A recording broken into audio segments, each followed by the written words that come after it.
Dia memasangkan sebuah jarum suntik misterius ke jari seorang narapidana, dan mengikatnya agar tidak bisa lepas. Lalu, dia memutar bagian ujungnya perlahan, dan jarum yang tersembunyi di dalamnya sedikit demi sedikit menusuk ke dalam daging di bawah kuku. Sakit, rasa sakit yang tak terbayangkan, melampaui batas. Siksaan yang menyimpang ini membuat Kaiji, tokoh utama kita, menderita tak tertahankan. Namun iblis itu belum puas. Untuk menghukum tangan Kaiji, dia menyiksanya selama 2,5 jam lagi. Kaiji yang dilempar keluar kasino, setelah mengalami siksaan fisik dan mental yang luar biasa, bertekad untuk membalas dendam kepada manajer kasino. Keesokan harinya, saat kasino baru saja buka, Kaiji datang membawa 50 juta untuk kembali menantang permainan rawa iblis. Total kelereng di mesin itu lebih dari 600 juta.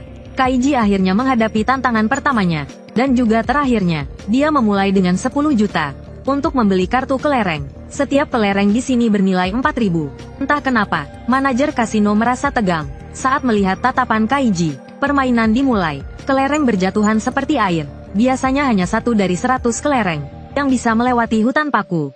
Hari ini, kelereng Kaiji dengan mudah mencapai tahap kedua. Manajer ketakutan. Dengan peluang seperti ini, 50 juta Kaiji mungkin benar-benar bisa memenangkan 600 juta. Setelah bertanya pada asistennya, dia baru tahu bahwa jarak paku sudah diatur paling rapat. Tapi bagaimana kelereng Kaiji bisa melewatinya dengan mudah? Bahkan dalam waktu kurang dari 2 menit, kelerengnya sudah sampai di tahap terakhir. 3 piringan berputar. Ini gawat. Jika kelereng masuk ke lubang merah 3 kali berturut-turut, kasino yang akan kehilangan 600 juta pasti bangkrut. Asistennya menyarankan untuk mengaktifkan mekanisme pertahanan. Tapi manajer masih ragu untuk menggunakan cara curang yang begitu terang-terangan.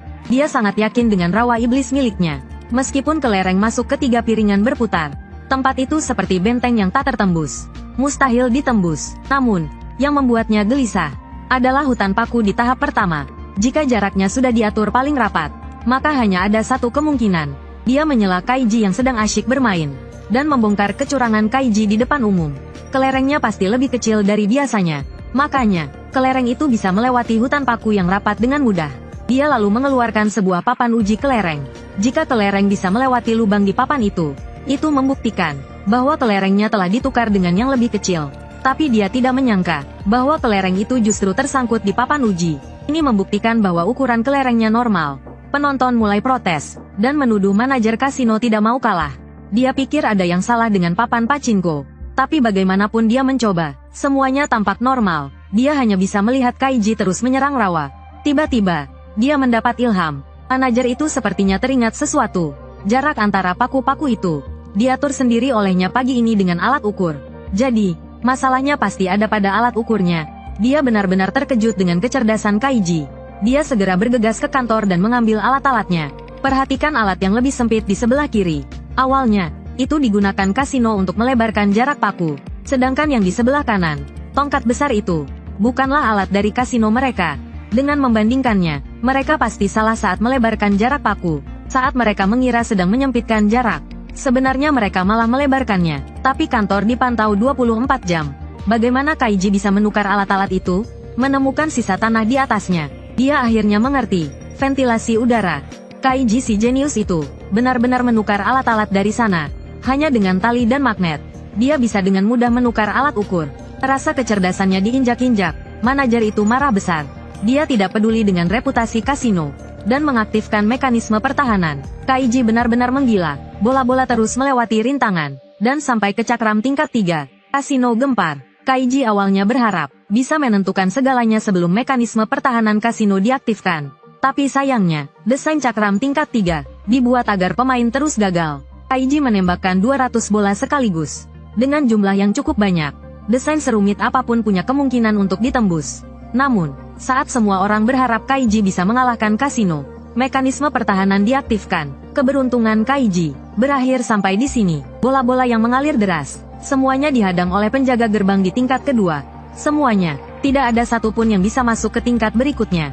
Abis sudah. Kasino curang seperti ini, siapapun bisa melihatnya. Tapi apa boleh buat, satu-satunya celah di rawa telah diperbaiki oleh alat baru. Tadinya, dengan menembakkan semua bola ke kanan, bola masih bisa melewati mekanisme pertahanan dan masuk ke cakram. Tapi kincir angin besi ini menghalangi bola-bola di sebelah kanan. Semua harapan Kaiji juga ikut terkubur. Dengan begini, berapapun banyaknya bola yang melewati paku, bahkan dihadang oleh penjaga gerbang. Sebanyak 10 juta bola, habis tak tersisa. Manajer itu mendekat dengan bangga. Dia pikir Kaiji akan menyerah. Tapi tak disangka-sangka, dia kembali mengeluarkan 10 juta. Berniat melanjutkan tantangan terhadap apa yang disebut mekanisme pertahanan. Tak ada yang tahu, dari mana Kaiji mendapatkan kepercayaan dirinya. Yang lebih mengejutkan, kali ini, Kaiji menembakkan semua kelerengnya ke tengah. Meskipun terus dihalangi oleh penjaga, meskipun ia seperti membuang-buang uang, dia terus menabrakkan kelereng. Penonton yang hadir tak tahan melihatnya. Mereka mengejek kasino itu lebih pelit daripada anjing. Manajer akhirnya mengerti bahwa Kaiji ingin menekan kasino melalui penonton. Dengan begitu, dia terpaksa mematikan pertahanan. Tapi bodoh, hadiah jackpotnya mencapai 600 juta. Meskipun seluruh dunia memaki saya tidak mungkin mematikan mekanisme pertahanan. Namun, manajer terlalu meremehkan Kaiji. Karena sekarang adalah saat penentuan. Setiap kelereng senilai 4.000 terus mengetuk pintu. Meskipun setiap ketukan menghabiskan 4.000, ini bukan sia-sia. Sekarang yang bisa Kaiji lakukan hanyalah menunggu. Menunggu pintu di depannya terbuka. Akhirnya, di tengah ejekan manajer, sebuah kelereng tiba-tiba jatuh. Pintu akhirnya akan terbuka. Apa yang disebut tembok pertahanan yang kokoh ini, di depan mata semua orang yang terkejut, hancur total. Penjaga pintu sekarang seperti lelucon, membiarkan kelereng masuk ke dalam piringan 3 lapis. Manajer mengira itu kerusakan mesin. Tetapi setelah diingatkan oleh asistennya, dia langsung ketakutan setengah mati. Penjaga itu seperti orang tua ompong, tak bisa menggigit satu kelereng pun. Ini tidak masuk akal, padahal giginya terbuat dari titanium. Bagaimana mungkin bisa mengalami kelelahan logam? Salah, material giginya sama sekali berbeda. Material ini bukan titanium. Rencana seperti apa yang dipikirkan oleh si jenius Kaiji? Ternyata, sehari sebelumnya dia sudah mulai merencanakannya. Hanya dengan mencampur permen dan susu, menggantikan titanium penjaga pintu. Dengan begitu, dia bisa menggunakan panas yang dihasilkan dari benturan kelereng untuk melelehkan penjaga pintu. Tapi bagaimana cara menukar giginya adalah masalah besar. Maka, sehari sebelumnya, Kaiji menyuruh pamannya berpura-pura bermain rawa di kasino, lalu berpura-pura kalah semua uangnya, dan dengan marah merusak permainan rawa tersebut. Dengan begitu, saat kasino mengganti suku cadang, dia bisa menyiapkan gigi penjaga pintu palsu sebelumnya. Tetapi meskipun rencananya sangat rahasia, dengan kecerdasan manajer itu, dia pasti akan mengetahuinya. Manajer akan menyadari bahwa pamannya merusak kasino dengan sengaja. Jadi untuk menghilangkan kecurigaan manajer, Kaiji harus menyelinap ke kantor terlebih dahulu. Saat manajer menyadari ada yang tidak beres dengan pamannya, dia pasti akan kembali ke kantor. Kaiji akan tertangkap basah. Manajer akan mengira pamannya merusak tempat itu. Untuk melindungi Kaiji yang sedang mencuri uang, maka terjadilah adegan pembuka tadi. Setelah menyiksa Kaiji, manajer itu merasa sangat puas. Dia tidak akan memikirkan hal lain. Jadi, seluruh rencana Kaiji ini menggunakan taktik mengorbankan diri sendiri, membuat sesuatu dari ketiadaan, dan menukar sesuatu secara diam-diam. Menghadapi pria yang luar biasa ini, bagaimana manajer dengan IQ hanya 180 bisa menghadapinya? Lagi pula, rintangan terakhir Kaiji sekarang hanyalah 3 piringan bundar, dan untuk mencapai tahap ini, dia menghabiskan 30 juta. Tapi sekarang dia sedang beruntung. Bagaimana mungkin dia menyerah sekarang? Manajer yang biasanya arogan itu pun runtuh. Namun, dia masih punya senjata pamungkas. Jadi, menghadapi tantangan Kaiji, dia menerimanya dengan tegas. Kartu kelereng 10 juta lagi, membawa Kaiji ke momen hidup dan mati terakhirnya. Anime ini benar-benar bertele-tele. Jadi, tunggu episode selanjutnya untuk melihat bagaimana Kaiji menaklukkan rawa. Pria itu dengan santai menepuk cakar iblis dan menembakkan kelereng yang cukup untuk menghancurkan kasino. Kelereng itu berguling tanpa pola, melewati hutan paku yang padat, terus jatuh melewati penjaga gigi, dan sampai di tahap terakhir hadiah besar, 3 piringan bundar.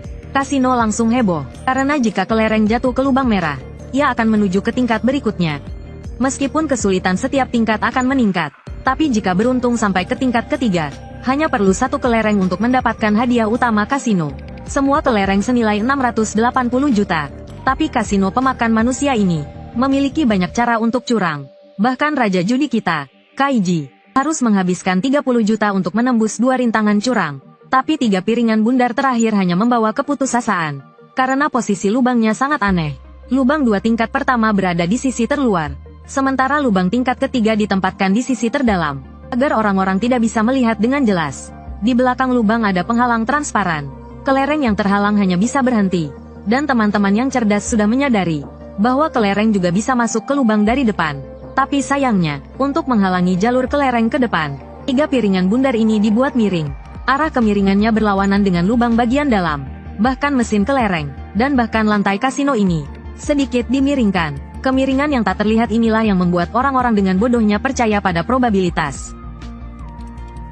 Bahkan setelah kehilangan istri mereka tidak pernah curiga. Seperti mesin pemakan manusia apakah rawa ini? Dan raja judi kita, Kaiji, yang jelas-jelas sudah melihat semuanya, tetap membeli 10 juta kelereng, dan terus berlari menuju jantung rawa. Baru sampai di tingkat kedua, sudah cukup untuk menggerakkan emosi semua orang. Jatuh ke lubang merah lagi. Dan piringan bundar tingkat ketiga adalah medan pertempuran terakhir antara bos Ichijo dan Kaiji. Kelereng itu tampaknya tidak sabar untuk masuk ke hadiah utama 680 juta. Ichijo tiba-tiba menyadari dengan ngeri. Tatapan Kaiji sama sekali tidak seperti penjudi yang pasrah pada nasib, malah seperti seseorang yang yakin akan menang. Setelah tersadar, dia baru menyadari bahwa tidak ada masalah yang terjadi. Dia baru saja merasa lega ketika plot twist yang paling tidak masuk akal terjadi. Kelereng itu seharusnya sudah kehilangan momentumnya, tetapi entah bagaimana, ia melawan gravitasi dan meluncur menuju lubang jackpot. Akhirnya, di bawah tatapan semua orang, kelereng itu seperti mengalami kram kaki, dan tiba-tiba meluncur ke lubang mati di sebelah kiri. Rencana Kaiji hampir saja berhasil. Untungnya, manajer Ichijo masih belum menyadari apapun. Dia pikir, Kaiji telah memanipulasi remote kontrol kemiringan. Namun, kelereng yang tiba-tiba dijatuhkan oleh pelanggan membuat otak Ichijo langsung menyala. Dia melihat semua kelereng meluncur ke arah yang sama, berlawanan dengan kemiringan yang diatur oleh kasino. Ternyata si jenius Kaiji itu tidak bermain-main dengan trik kecil seperti mengubah rute remote control. Dia telah memiringkan seluruh kasino, seluruh gedung, untuk melakukan operasi yang luar biasa seperti itu. Setidaknya dibutuhkan 20 ton karung pasir, ditempatkan di sisi lain gedung. Tetapi proyek skala besar seperti itu tidak mungkin tidak terdeteksi. Jadi Kaiji memilih metode lain. Dia hanya perlu menemukan 20 tangki air plastik, menyamar sebagai perusahaan jasa pindahan, dan bisa membawa tangki-tangki itu ke dalam gedung dalam satu perjalanan. Lalu nyalakan keran air. Hanya dalam 8 jam, dia bisa mencapai berat 20 ton yang cukup untuk memiringkan gedung. Sejauh ini, semua rencana Kaiji berjalan lancar. Selanjutnya, dia hanya perlu terus bermain, dan 680 juta yen pasti bisa didapatkan. Tapi bagaimana mungkin Ichijo hanya diam saja? Karena Kaiji telah memiringkan seluruh gedung ke belakang, maka dia akan memanfaatkannya. Dia akan menambahkan 10 derajat kemiringan lagi ke arah kemiringan Kaiji. Taktik putus asa ini, meskipun akan membuat kelereng lebih mudah mengenai jackpot saat memasuki tingkat ketiga, akan lebih sulit untuk memasuki tingkat pertama dan kedua.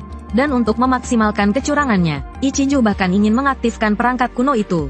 Perangkat curang yang telah disegel karena terlalu terang-terangan. Kaiji belum menyadari bahaya yang mendekat. Kelereng terus-menerus masuk ke dalam cakram tingkat 3. Bahkan beruntung jatuh ke dalam lubang merah.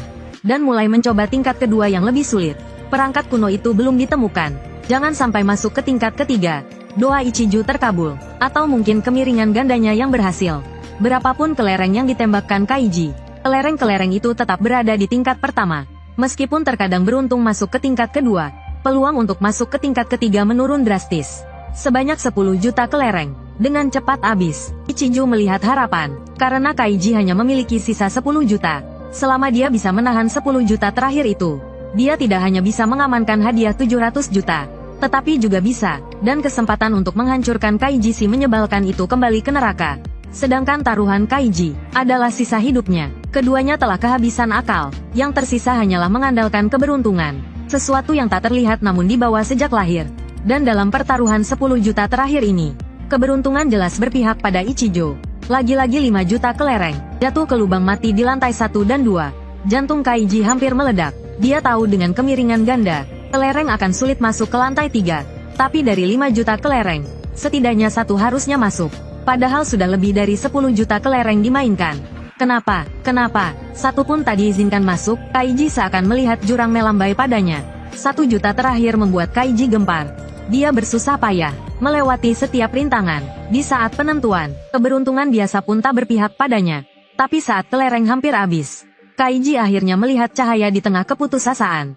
Harapan muncul. Lubang pembuangan. Kelereng yang jatuh ke lubang mati seharusnya keluar dari sini. Namun, lubang pembuangan itu diam seperti mati. Bisa menang, asal bertahan sedikit lagi, pasti bisa menang. Tapi sayang, Kaiji yang hampir menang kehabisan kelereng.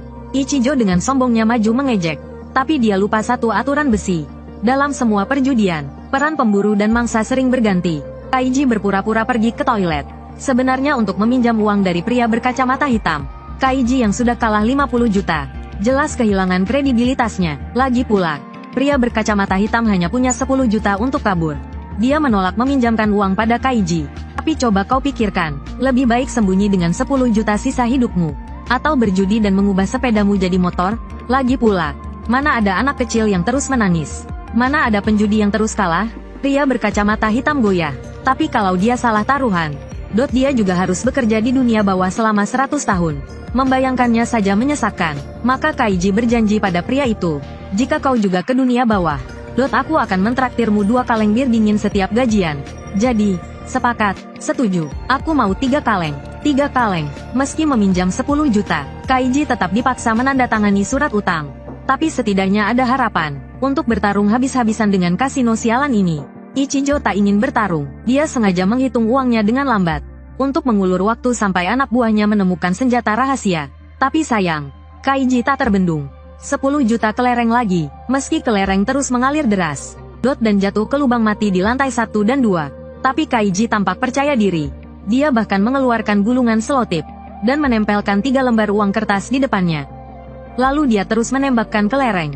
Dengan begini, hanya perlu menunggu sebentar, dan dia akan memberikan kejutan besar bagi seluruh kasino.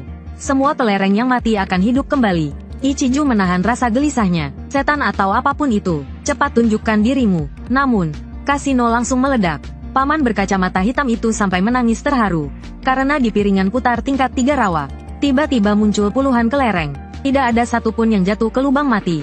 Ternyata semua lubang mati telah terisi penuh oleh kelereng sebelumnya. Ichijo akhirnya mengerti strategi Kaiji. Jadi inilah akibat dari kemiringan ganda. Lubang pembuangan kelereng seharusnya mengarah ke depan. Tapi si 250 malah mengatur kemiringannya ke belakang. Jadi kelereng tidak bisa keluar. Akhirnya, lubang itu tertutup sedikit demi sedikit.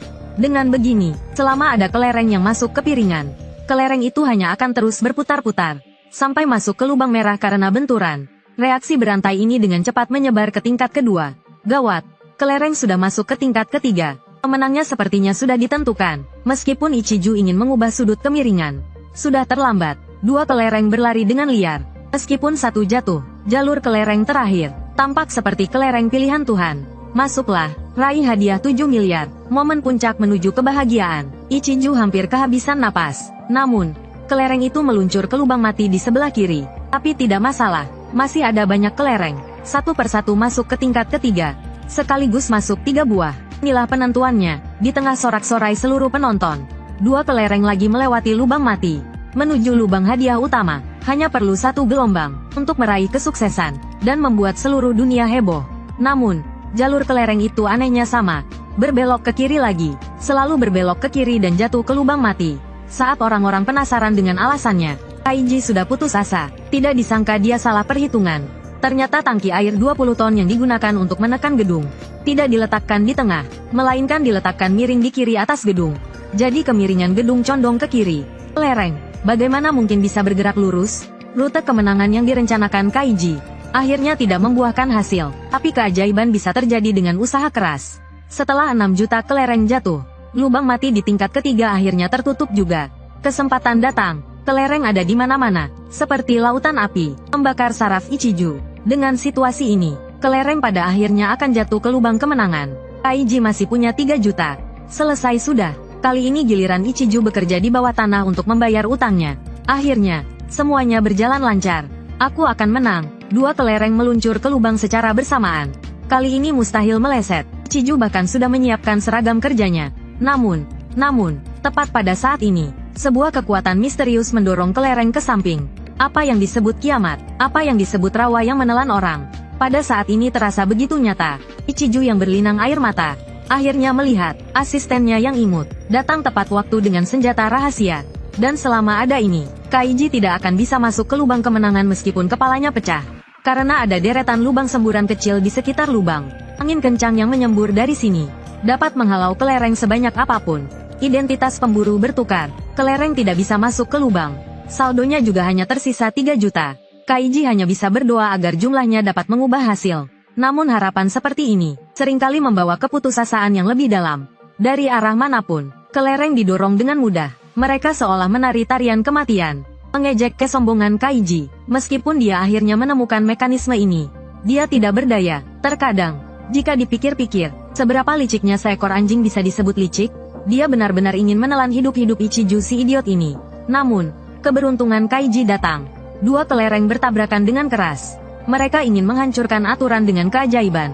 Ada kesempatan, masih ada kesempatan. Sayang, hanya sedikit lagi. Kaiji dipenuhi amarah. Jika Paman Kacamata tidak menghentikannya, dia pasti akan menghancurkan rawa itu. Dan di hadapan harapan dan sorak-sorai banyak orang, sekarang bukan waktunya untuk menyerah. Lagi pula, masih banyak kelereng di lantai 3. Selama terjadi tabrakan lagi, mungkin benar-benar bisa masuk ke lubang kemenangan. Tapi kemungkinannya sangat kecil. 1 juta terakhir tampaknya benar-benar menguras Kaiji. Penyesalan, ketidakpuasan. Jika kalah, dia harus bekerja selama 100 tahun. Tersisa 36 kelereng. Kaiji tiba-tiba punya ide bagus. Dia berkata pada Ichiju, "Aku akui situasinya lebih menguntungkanmu sekarang. Tapi aku masih punya 36 kelereng. Tidak ada yang tahu apa yang akan terjadi selanjutnya. Jadi, bisakah kita anggap seri? Dengan kata lain, kau beli sisa kelerengku seharga 120 juta. Dengan begitu, utangku lunas. Tak perlu kerja lagi." Ichiju merasa terhina. "Kak Ichiju, dasar bocah tengik. Apa sih omong kosong yang kau katakan? Seri apanya? Kau akan segera kalah. Bodoh.